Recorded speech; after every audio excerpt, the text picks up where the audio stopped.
Bonjour ou bonsoir tout le monde, c'est selon. Et ça fait plaisir hein, de vous retrouver après euh, si longtemps, même si on a eu à échanger via nos courriels respectifs. Mais là, j'ai l'occasion de vous entendre de vive voix et peut-être de voir des vidéos, pourquoi pas. J'apprécierais aussi. En fait, le but de cet atelier 1 est de vous guider hein, euh, dans les prochaines étapes en ce qui concerne les analyses à faire de façon à pouvoir euh, pour vous répondre à vos questions de recherche respectives, étant entendu que vous êtes déjà outillé, hein, vous êtes déjà outillé pour ce qui concerne l'analyse univariée, l'analyse bivariée et même multivariée. Et donc le but, c'est simplement de vous guider, finalement. Et à cet effet, nous parlerons au moins de 5 éléments. De la validation des données, du traitement des données, en particulier le recodage, nous reviendrons sur le recodage, l'analyse des données. Alors pour l'atelier 1 d'aujourd'hui, sera essentiellement l'analyse univariée. Nous parlerons également de la présentation des résultats sous forme synthétique, à l'aide de tableaux et de graphiques en particulier. Et finalement, nous verrons comment gérer un fichier de syntaxe. Parfait. Et donc, à cet effet, je vais partir de 3 bases de données que j'ai reçues à date. Étant entendu que pour les autres, j'imagine que vous êtes en train de construire soit votre base de données ou de finaliser le terrain. Alors, je vais m'intéresser à la base de données de Matar Conté, qui travaille, il me semble, sur la vaccination, en particulier la prévalence et les facteurs qui sont associés à ce phénomène. Une fois que vous avez fini de construire votre base de données, la première chose à faire, c'est de valider les données pour vérifier est-ce qu'il y a des erreurs ou pas qui se seraient glissées par mégarde par exemple. Et une façon de faire consiste, parmi tant d'autres, on a vu des façons de valider dans les labos.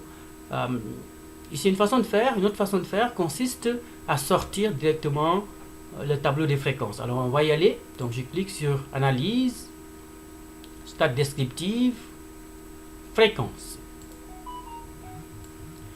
Alors, je vais mettre toutes les variables de la base de données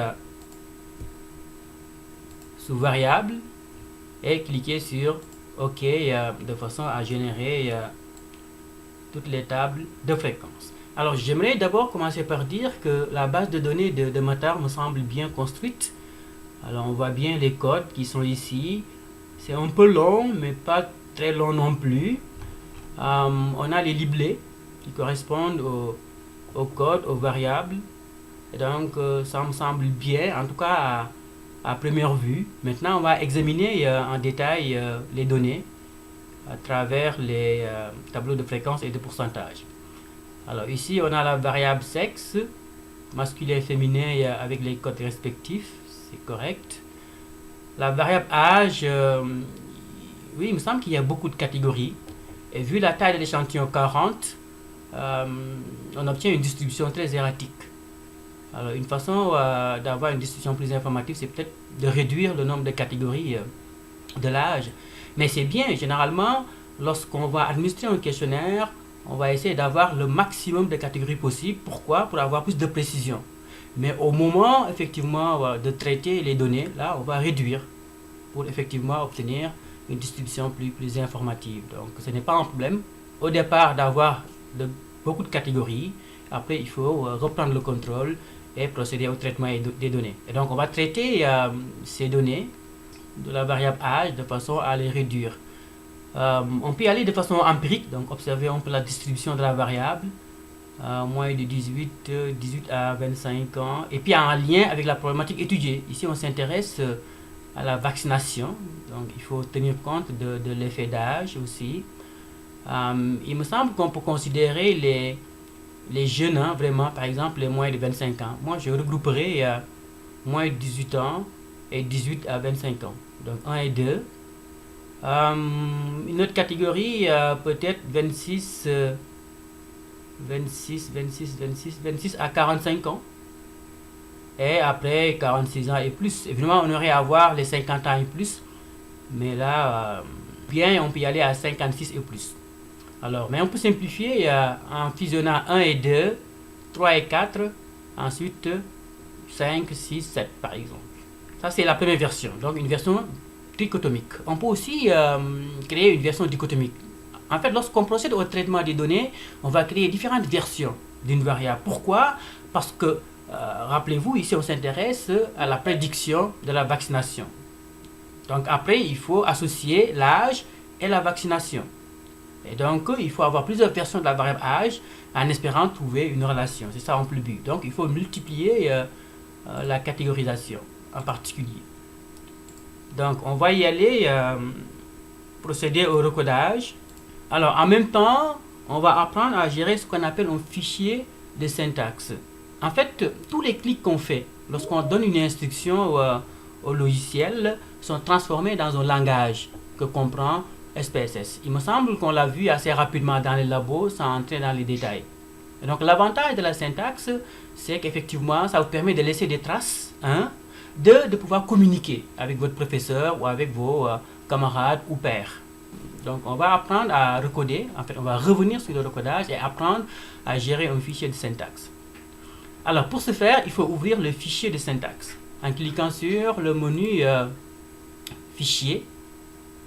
Ensuite, Nouveau, Syntaxe. Donc, on va créer un fichier de syntaxe. Je clique sur Syntaxe de façon à voir apparaître la fenêtre contextuelle. Je peux tasser un peu vers la gauche. Évidemment, il faut commencer par mettre du contexte pour contextualiser vos analyses. Et pour écrire du texte, il faut commencer par le signe astérix. Donc, le logiciel comprend que ce n'est pas une ligne de commande, mais c'est plutôt du texte. Donc, on commence par astérix. Par exemple, on peut dire gestion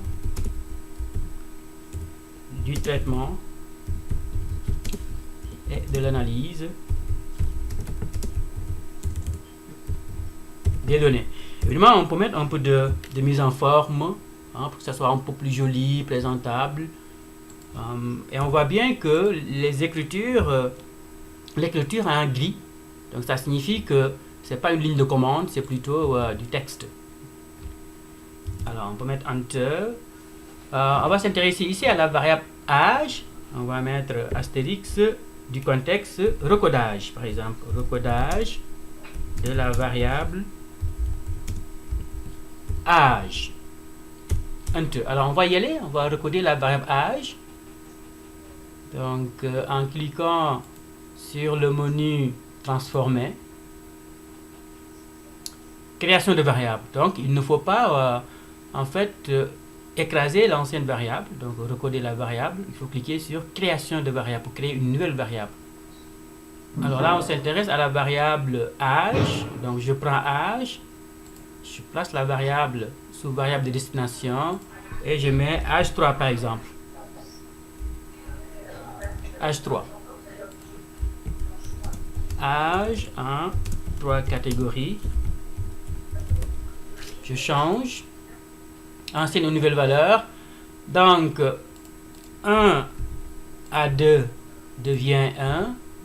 Le groupe moins de 26 ans. Donc, j'ajoute. Ensuite, je vais y aller avec 3 par exemple. 3 à 4. Ça devient 2. Ensuite, 5 à 7 devient 3. J'ajoute. Je poursuis. Ok. Ben voilà. Alors, au lieu de cliquer sur OK, ce que vous avez appris à faire, je vais générer plutôt la syntaxe. Comment générer la syntaxe? En cliquant simplement sur coller. Donc, je vais cliquer sur coller. Et automatiquement, la syntaxe va se placer à la suite du titre que j'avais indiqué, recodage de la variable âge. Là, je peux éliminer la première ligne, c'est du contexte. Voilà, en fait, tous les clics qu'on vient de faire viennent d'être convertis en langage. Et ce langage est limpide. Donc, on a recode, donc on veut recoder la variable âge en variable âge 3. Donc, 1 à 2 devient 1, 3 à 4 devient 2, 5 à 7 devient 3. Donc, c'est très limpide. Donc, âge en 3 catégories. On vient de générer la syntaxe, mais on n'a pas encore créé la variable. Donc, pour créer la variable, on peut juste sélectionner, par exemple. On sélectionne la syntaxe et on clique sur le triangle vert. Donc, on clique sur le triangle vert et on voit que la variable est créée. En dernière position, âge 3. Et donc, ne pas oublier de catégoriser. Donc, on va catégoriser. 1, c'est 25 ans ou moins. 2, c'est 26 à 45 ans, il me semble. Ensuite, 3,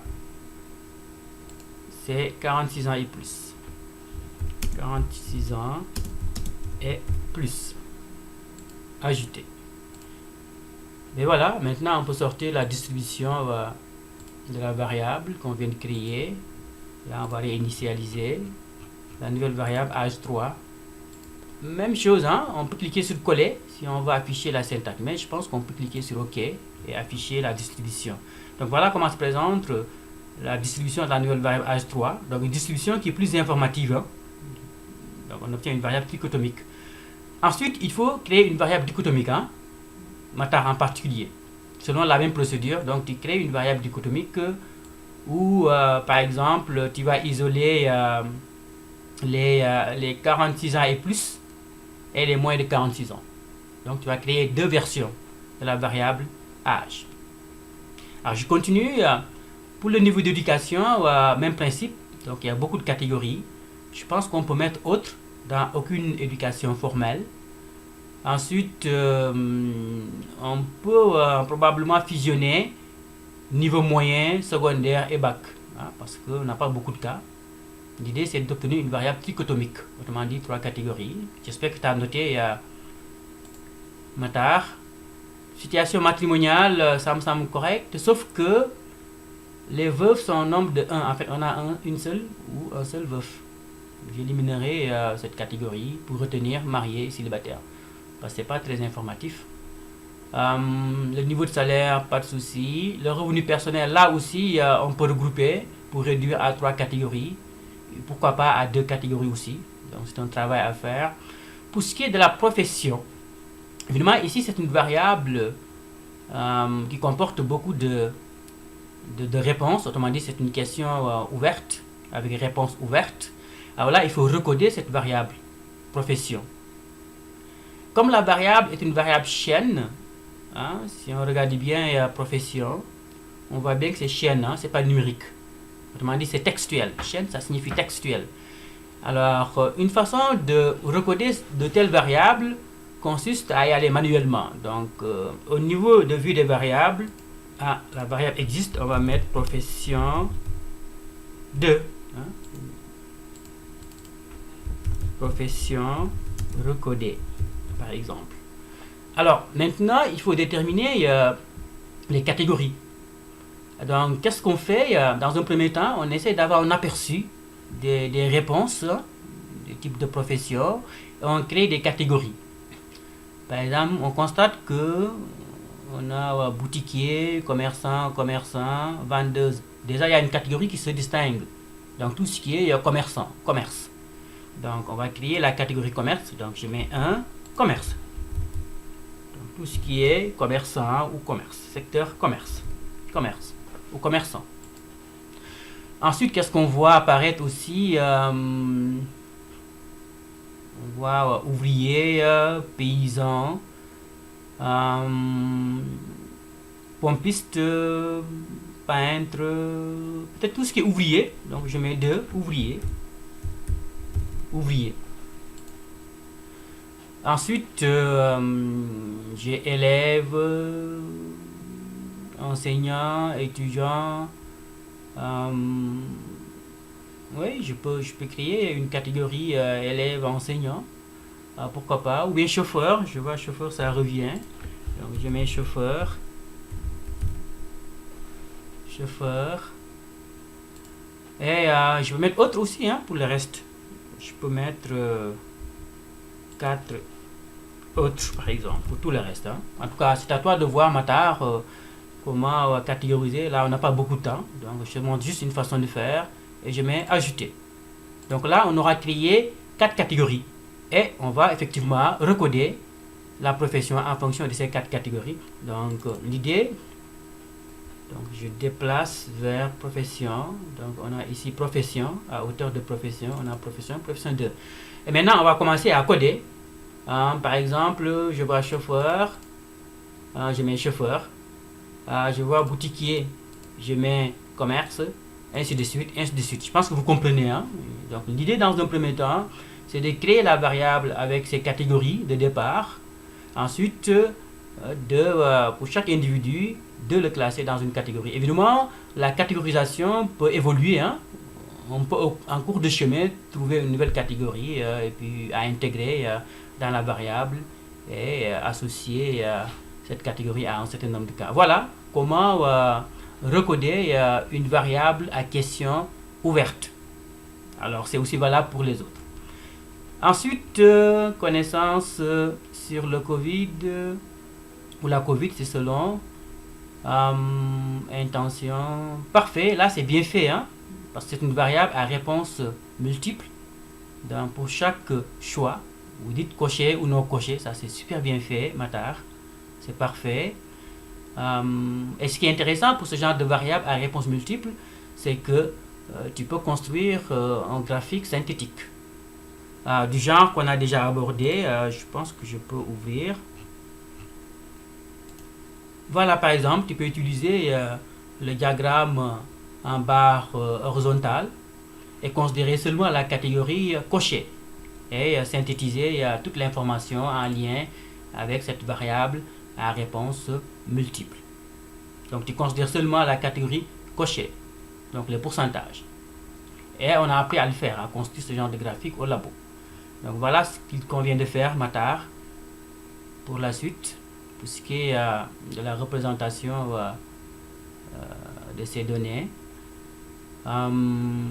J'attends de voir la variable reçu vaccin. Ça c'est la variable la plus importante, Matar. C'est la variable dépendante. Donc on a un taux de vaccination de 34%. Oh, pas mal, Pas mal, ça semble intéressant. Donc l'enjeu, Matar, c'est de chercher à expliquer la variation dans la vaccination. Autrement dit, qui sont ceux ou celles qui ont reçu le vaccin et ceux et celles qui n'ont pas reçu le vaccin. Donc, tu vas impliquer un certain nombre de variables indépendantes pour expliquer la variation dans la vaccination. C'est ça un peu l'enjeu sociologique de ton étude de cas. Donc, tu as ta variable dépendante et cette variable dépendante, évidemment, il faut la représenter. Donc, tu peux la représenter avec d'autres variables comme dose de vaccin, effet secondaire, ben voilà, en utilisant un graphique synthétisé ou synthétique. Là aussi, on a une variable à réponse multiple, on a cocher, cocher, cocher. Même principe, tu peux utiliser seulement les catégories cochées et construire un graphique synthétique. Barrière. Mais voilà, je pense que Matar, on a fait le tour. Là aussi, même principe. On a une variable à réponse ouverte. Là, il faut recoder en créant des catégories. Les commentaires, même chose. Donc, il faut recoder les commentaires en créant des catégories. Donc, l'idée, c'est d'avoir un aperçu de tous les commentaires, de créer des catégories de départ et de coder en fonction de ces catégories de départ. Ensuite, le nombre de catégories peut varier, peut évoluer. Ok. Alors, on a une dernière variable d'intérêt, la pauvreté, parce qu'on pense que la pauvreté peut être associée à la vaccination. Mais la variable pauvreté est mesurée selon 5 ou 4 variables. 5 variables. Donc, première chose, c'est de synthétiser ces 5 variables en un seul tableau ou bien un seul graphique. Il me semble qu'on a appris à le faire Et c'était l'enjeu d'une question, il me semble, du TP. Dans le cadre du cours de l'IAS. Donc, tu fais la même chose, tu utilises un tableau ou bien un graphique pour synthétiser les données en lien avec ces 5 variables. Ça, c'est un. Deux, il faut créer une moyenne, hein, de ces 5 variables pour avoir l'indice de pauvreté vécu. Et ça, on a appris à le faire, Matar. Donc, je pense que tu n'es pas un terrain inconnu là. On a appris à le faire. Sauf qu'il faut d'abord éliminer les ne sais pas, probablement. Donc, si c'est ne sais pas, donc il faut les considérer comme données manquantes. Soit tu le considères directement au niveau du logiciel. Donc, ici, on a manquant. Les variables de type pauvreté, on les a ici. Donc, tu peux considérer que 6, par exemple, c'est manquant. Ici, directement.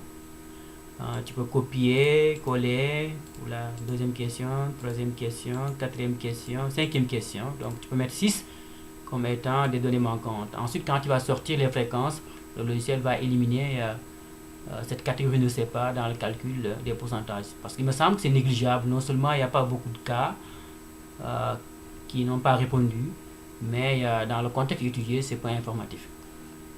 Mais Matar, il y a une façon de construire l'indice de pauvreté. D'abord, il faut s'assurer que les scores varient de 0 à 4 plutôt que de 1 à 5.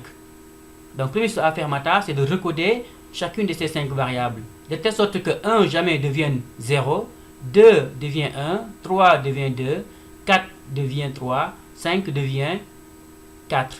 Donc, on veut que les scores varient de 0 à 4. Une fois que c'est fait, eh bien, tu calcules la moyenne de ces 5 variables, de façon à avoir un indice qui va varier de 0 à 4. Une fois que tu as un indice qui va varier de 0 à 4, tu peux créer une autre variable qui va permettre d'interpréter la pauvreté en termes d'intensité. Par exemple, 0 à 1, par rapport au score de l'indice, c'est pauvreté nulle à faible, 0.20 à 2, pauvreté modérée, 0.20 à 4, pauvreté extrême. Ainsi, tu as une variable trichotomique, donc qui permet d'interpréter la pauvreté en termes d'intensité. Donc, ce qui fait que tu auras au moins 2 versions de la pauvreté. Une version sous forme d'indice et une version sous forme d'intensité de la pauvreté. Il me semble qu'on a fait le tour pour ce qui est de Matar. Mais voilà. Évidemment, le fichier de syntaxe, il faut l'enregistrer. Hein? Donc, je vais enregistrer les fichiers de syntaxe et bien identifier l'emplacement. Moi, je vais mettre ça sur mon bureau. Je peux mettre syntaxe étude de cas. Syntaxe EDC, syntaxe SPSS, EDC. Alors, j'enregistre le fichier de syntaxe. Et nous allons partager, en tout cas, vous allez partager ce fichier de syntaxe avec moi. Et puis, ben voilà. Même principe, si vous voulez recoder, par exemple, recodage ou création. Par exemple, on écrit création de l'indice de pauvreté. Là, vous mettez la syntaxe ici. Autrement dit, avant de cliquer sur OK, vous cliquez sur coller pour générer la syntaxe ici. Et c'est ce fichier de syntaxe qu'il va falloir partager avec moi. Et ce qui est intéressant, c'est que pour vous également, vous pouvez revenir sur les fichiers de syntaxe, faire des corrections s'il y a une erreur. Donc c'est très pratique d'utiliser les fichiers de syntaxe et puis voilà, pour pouvoir suivre finalement le processus de l'analyse et du traitement des données. Et ce qui est intéressant, c'est qu'une fois que vous avez fait tout le recodage, toute la création des variables, vous pouvez tout sélectionner et cliquer sur Play pour générer automatiquement les nouvelles variables ou bien même les sorties SPSS pour ce qui est des tableaux de fréquences ou autres. Donc c'est très important de savoir gérer un fichier de syntaxe. On n'avait pas l'occasion de le faire dans les labos, mais voilà, puisque c'est important pour partager vos données avec moi, j'ai pensé à vous introduire finalement à la gestion d'un fichier de syntaxe. Ben, s'il n'y a pas de questions, on va passer à la base de données de Anna. Anna qui travaille toujours sur la COVID, mais cette fois-ci sur en particulier la perception sociale des mesures étatiques et traditionnelles. Alors c'est un sujet très intéressant. Ils ont la cote, les étudiants qui travaillent sur la COVID. Ils sont en avance par rapport aux autres. Là. Parfait. Anna, à première vue, je vois que les codes utilisés sont corrects. Les liblés également. Donc il y a des liblés. Ça me semble correct à première vue, mais on va sortir les distributions de fréquences et de pourcentage ensemble.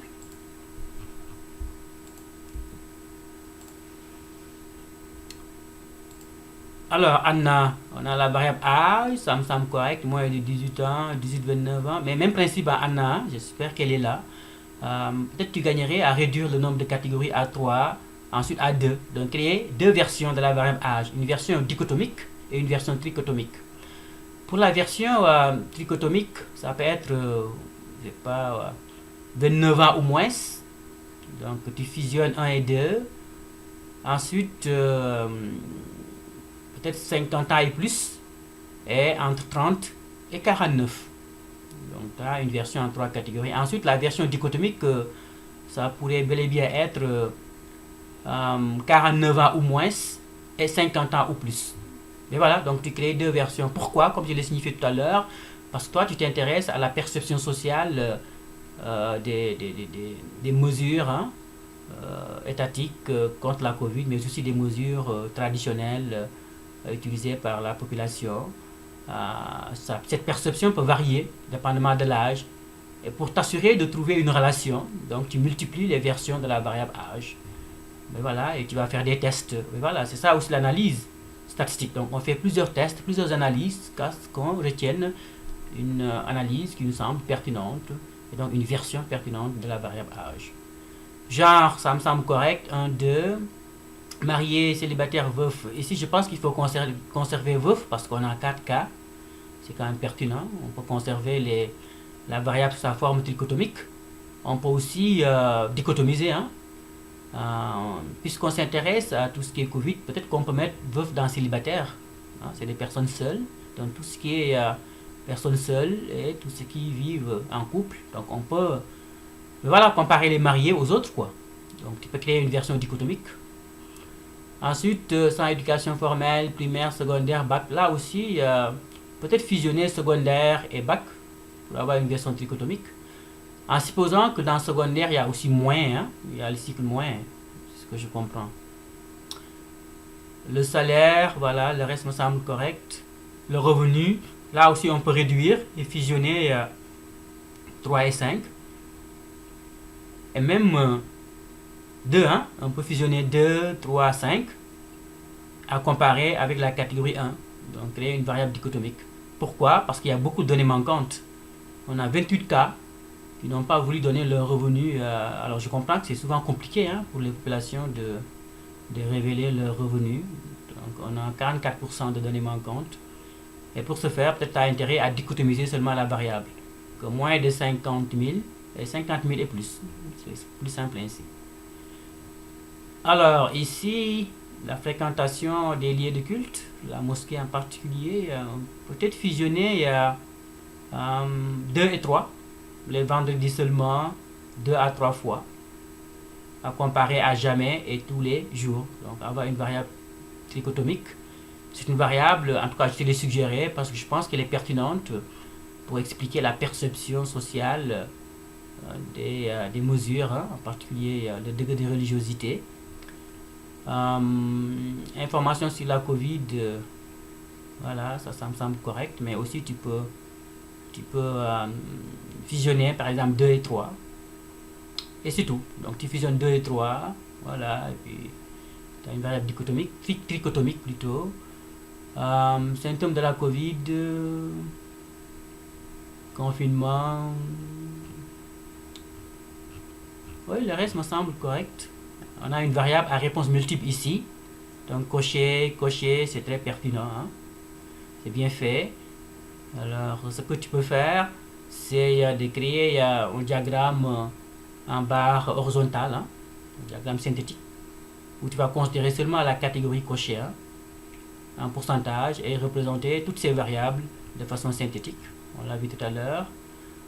Ah, ça, c'est une variable très pertinente, hein, les stratégies de prévention contre la Covid, mais c'est une variable à question ouverte et donc à réponse ouverte. En conséquence, même principe que tout à l'heure. Donc tu essayes de lire ou d'avoir un aperçu des réponses. Donc tu essayes d'avoir un aperçu des réponses. Tu identifies des catégories Par exemple, je vois tout ce qui est port du masque. Ça peut être une catégorie par entière. Vaccin aussi, ça peut être une catégorie. Les plantes, hein, tout ce qui est utilisation de plantes traditionnelles, citron, bouillir des plantes. Mais voilà, on a au moins 3 catégories. Évidemment, dans le vaccin, on peut mettre aussi consultation par jour. Mais voilà, voilà un peu une façon de réduire les données. Pour le reste, ça me semble correct. Même chose ici, on a une variable à réponse ouverte. Il faut recoder, comme tout à l'heure. Une variable qui mesure la pauvreté, un peu comme avec Matar. Donc c'est une variable que j'aime particulièrement, le niveau de pauvreté, parce que ça explique pas mal de phénomènes. Et là aussi, Anna, il faut réduire, pas réduire, il faut recoder les variables, les 5 variables, de telle sorte qu'elles varient de 0 à 4, plutôt que de 1 à 5. Et considérer les ne sais pas comme manquants, parce qu'effectivement, il n'y a pas beaucoup de valeurs manquantes. Ensuite, calculer la moyenne de ces 5 variables pour obtenir l'indice de pauvreté. Donc, un indice qui va varier de 0 à 4. Ensuite, tu vas recoder cet indice de façon à obtenir une variable en termes d'intensité. Et on a vu un peu une façon d'obtenir une variable de pauvreté en termes d'intensité. Donc, on a un peu ici la catégorisation. Mais voilà, Anna, les commentaires, même principe, il faut les recoder. Hein? Donc, tu essaies d'avoir un aperçu de tous les commentaires, tu identifies des catégories et tu vas créer la variable commentaire. Et mettre chaque individu qui aura commenté dans une catégorie.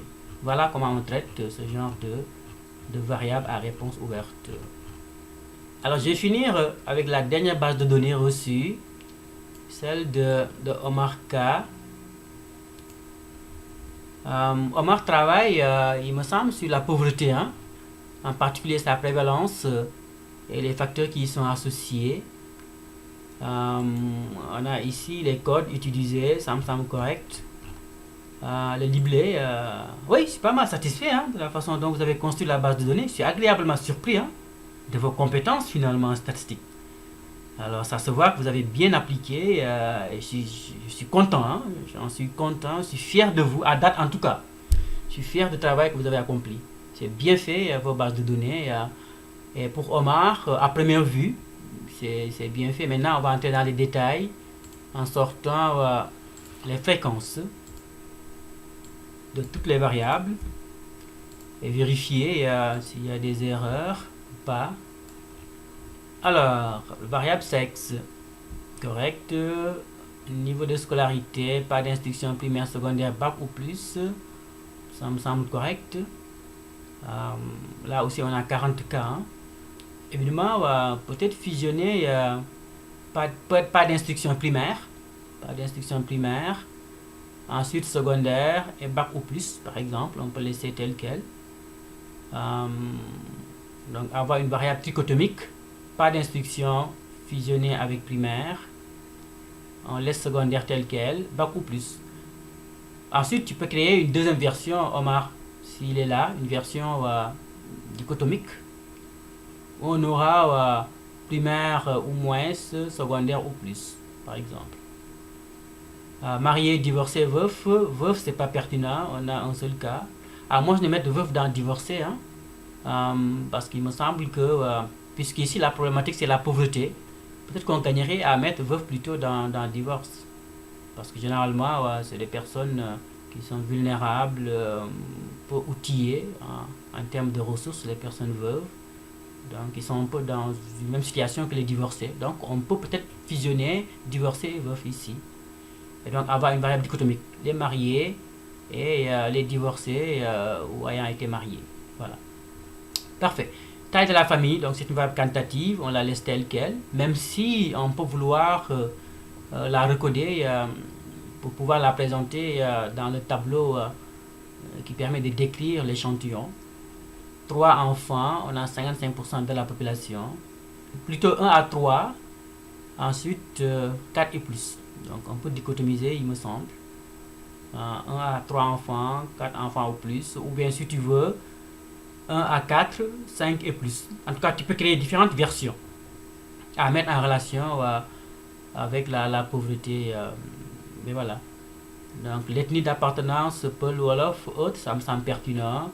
L'âge, en termes d'années, c'est bien, mais tu peux considérer également une version recodée de la variable âge, Omar. Tu peux créer une variable avec 3 catégories, une autre variable avec 2 catégories de l'âge. Contrat, CDI, CDD, catégorie d'appartenance, très riche, peu riche, moyen, ok.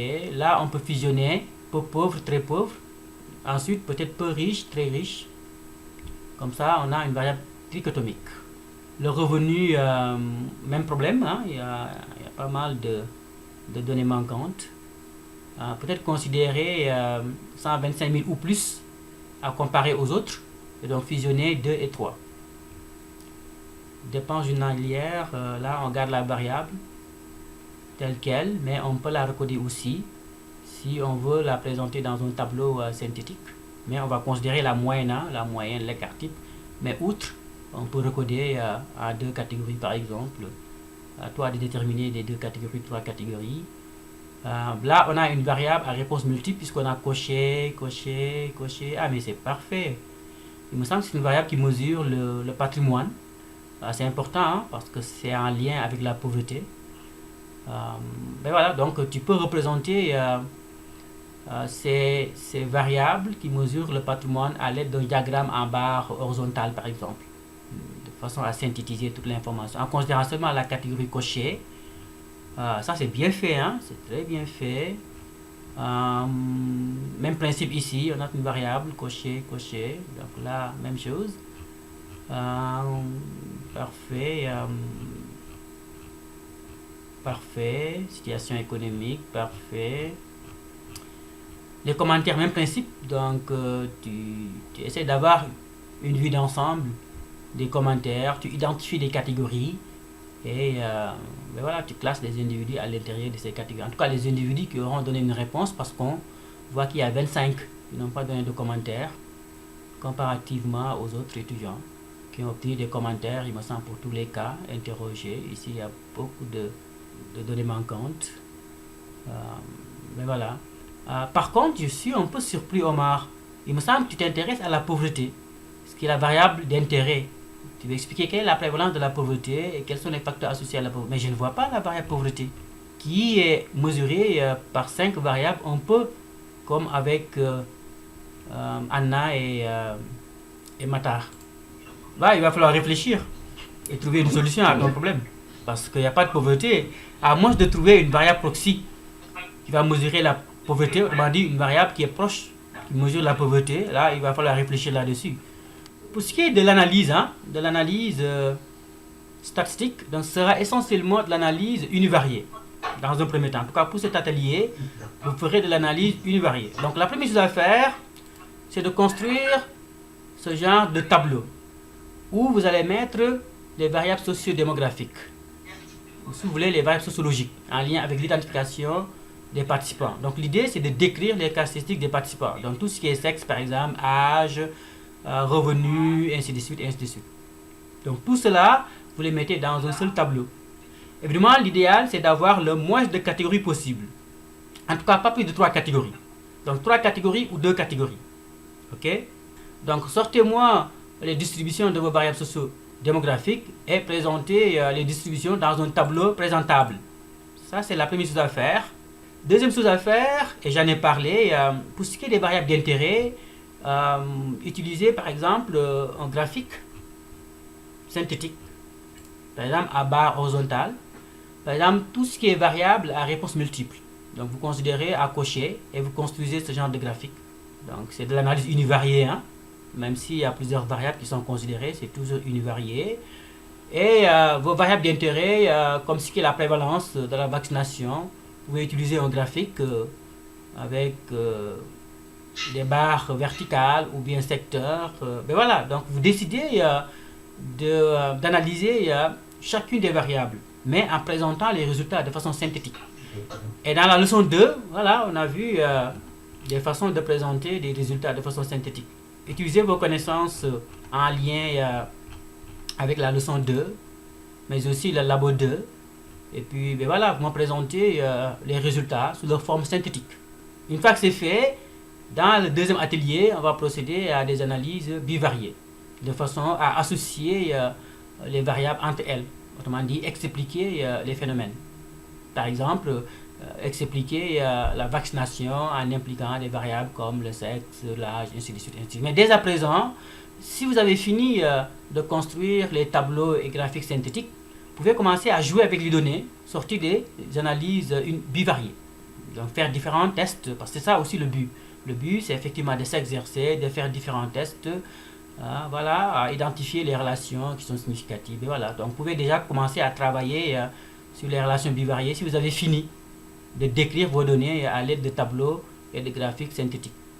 Dans le deuxième atelier, nous verrons effectivement comment procéder aux analyses bivariées. L'enjeu étant de répondre finalement à vos questions de recherche et surtout vérifier vos hypothèses. Mais dans un premier temps, l'idée, c'est de décrire vos données, décrire les caractéristiques de l'échantillon, en y allant avec des tableaux et des graphiques synthétiques. Donc, vous pouvez envoyer le premier rapport sur les statistiques descriptives, sur l'analyse descriptive à l'assistant qui est chargé de vous suivre là. Soit c'est Ndei, soit c'est Papa Guité. Ne pas oublier de me mettre en copie. Mais voilà un peu ce que je voulais partager avec vous aujourd'hui pour ce qui est de l'atelier 1. Je ne veux pas être trop long non plus puisque vous avez des examens à préparer. Mais j'aimerais vous entendre sur des questions par rapport à ma présentation. Tout n'a pas été clair, tout n'a pas été limpide. Il y a des aspects peut-être moins clairs. J'aimerais avoir des questions par rapport à la présentation que je viens de faire. D'autant plus que j'ai parlé seulement de 3 situations. Donc de la situation de 3 étudiants. Alors peut-être que les autres étudiants ont des préoccupations particulières par rapport à la construction de la base de données. Oui, professeur, j'ai une question. Oui, allez-y, cher. Par rapport à la pauvreté vécue, Oui, la variable, vous avez dit tout à l'heure qu'il faut recoder de 1 à 4 plutôt que de 0 à 4 c'est ça. plutôt que de 1 à 5. Oui. C'est ça. Est-ce que moi je suis dans la construction de ma base de données, je suis presque fini, mais est-ce que dès la base de données, je Oui. peux recoder Oui. voilà. Oui, dès le début, tu peux recoder en 0, 4. Mais c'est pas un problème, c'est vrai que c'est un travail supplémentaire de recoder de 0 à 4, mais ça fait partie du travail du statisticien, du travail du quantitativiste, d'avoir à recoder les variables de façon à obtenir des variables synthétiques plus appropriées. Mais dès à présent, oui, au moment de la construction de la base de données, tu peux déjà coder les variables de telle sorte que ça varie de 0 à 4 pour un peu diminuer la tâche, quoi. C'est ça, aussi à l'angataïel, quoi. Oui, je comprends, merci. Ok, parfait. Cher, ok, toi tu es en train de construire ta base de données. J'aimerais entendre les autres. Oui, j'ai 70 cas, il me reste 20, je crois que j'ai déjà fait 40. Ok, parfait. Donc tu as fini ton terrain, parfait. Oui, oui. Allez, Batou? Oui, prof. J'ai terminé le terrain. Il me reste juste de remplir la base de données. Ok, c'est parfait, c'est bon. J'en suis à 35. Il me reste juste 5 à remplir. Parfait. On dirait que 40K c'est populaire, hein? On vise 40K, c'est populaire. Parfait, Abibatou, c'est bien. Adia Aïssatou? Bonjour. Oui, bonjour, Adia. Au revoir. Ça va bien, merci à toi. Pour mon nombre de cas, c'était 30. Oui? Et il y a 17 qui ont rempli le questionnaire. Ok. Donc seulement 17K. Oui. Je l'ai fait en ligne. Il n'y a pas moyen de relancer pour avoir au moins 30K? 30, c'est vraiment le chiffre magique, hein? Oui. En statistique. Oui, il y a moyen. Est-ce que tu peux essayer de le faire? Mais dans le cas contraire, ben, on va se contenter des 17K. Mais l'inconvénient, c'est qu'à Batou, tu feras une analyse essentiellement descriptive. Tu ne pourras pas utiliser les statistiques inférentielles. Autrement dit, tu ne pourras pas généraliser tes résultats à toute la population étudiée avec seulement 17K. Donc, tu ferais essentiellement une étude de cas descriptive. C'est ça un peu l'inconvénient, quoi. Sinon, oui, s'il t'est impossible d'obtenir plus de cas, c'est correct aussi, c'est pas trop grave non plus. Ce sera un peu une étude descriptive, quoi. Mais essaye quand même de relancer les participants en espérant augmenter le nombre de répondants, d'accord? D'accord, je vais le faire. Parfait, Abibatou. Oui, Sorna? On va bien, merci. Toi, tu es en train de faire le terrain, tu viens juste de finir avec ton questionnaire, c'est ça? Oui, je l'ai fait hier et aujourd'hui. Tu as fini? Et j'ai 24. Non, j'ai 24 cas. Ok. Je veux aussi, par exemple, est-ce que je peux en même temps, du moment que je termine le terrain, de remplir directement la base de données? Ben oui, tu peux commencer à travailler, à construire la base de données, d'autant plus que j'imagine que en soirée, tu as peut-être un peu de temps. Ben oui, tu peux en profiter, donc mettre à profit le temps que tu as pour commencer à construire la base de données et donc commencer à construire les variables et donc intégrer les données au fur et à mesure. Alors oui, c'est possible, ça te permet de gagner du temps, effectivement. Je pense que j'ai déjà fait les variables. Vu de variables, j'ai déjà fait. Il me reste vu de remplir de temps à autre. C'est ça. C'est bien, c'est une excellente stratégie, Sorna. C'est ça, pour gagner un peu de temps. Bonjour, monsieur. Bonjour. En fait, moi, j'ai fait 60 cas au départ. Oui. Et je suis parvenue à remplir. Je suis parvenue à remplir combien? 55. Ok, tu as réussi à inclure 55 cas, ok. Oui, J'ai tu eu peux des difficultés à avoir des bénéficiaires. bénéficier du programme, c'est ça? J'ai plus de non-bénéficiaires que de bénéficiaires. Est-ce que tu as au moins 15 bénéficiaires? Je pense. C'est bien. Donc, c'est pas un problème d'avoir plus de non-bénéficiaires que de bénéficiaires, donc c'est pas un problème. Mais si tu as au moins 15 bénéficiaires du programme, c'est correct.